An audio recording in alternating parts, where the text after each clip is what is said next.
بسم اللہ الرحمن الرحیم۔ علی بن حجر سعدی اور ابو بکر بن ابی شیبہ نے علی بن مظہر سے روایت کی، انہوں نے مختار بن فلفل سے، انہوں نے حضرت انس بن مالک رضی اللہ تعالیٰ عنہ سے روایت کی، کہا ایک روز رسول اللہ صلی اللہ علیہ وسلم ہمارے درمیان تھے، جب اسی اثناء میں آپ کچھ دیر کے لیے نیند جیسے کیفیت میں چلے گئے، پھر آپ نے مسکراتے ہوئے اپنے سر اٹھایا تو ہم نے کہا اللہ کے رسول آپ کس بات پر ہنسے؟ آپ نے فرمایا ابھی مجھ پر ایک سورت نازل کی گئی۔ پھر آپ نے فرمایا بسم اللہ الرحمن الرحیم، انا اعطیناک الکوثر فصل لربک وانحر ان شانئک ھو الابتر۔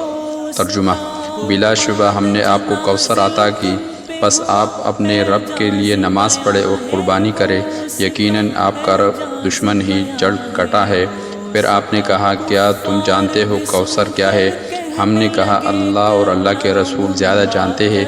آپ نے فرمایا وہ ایک نہر ہے جس کا میرے رب عز و جل نے مجھ سے وعدہ فرمایا ہے، اس پر بہت بلائی ہے، اور ایک حوض ہے جس پر قیامت کے دن میری امت پانی پینے کے لیے آئے گی، اس کے برتن ستاروں کے تعداد میں ہے، ان میں سے ایک شخص کو کھینچ لیا جائے گا تو میں عرض کروں گا اے میرے رب یہ میری امت سے ہے، تو وہ فرمائے گا آپ نہیں جانتے کہ انہوں نے آپ کے بعد کیا نئی باتیں نکالی۔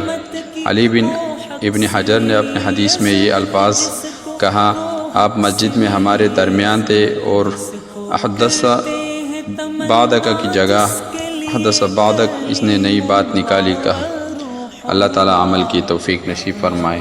صحیح بخاری حدیث نمبر 894۔ حدیث سننے کے لیے ہمارے چینل کو سبسکرائب کریں اور بیل آئیکن کو ضرور دبائیں۔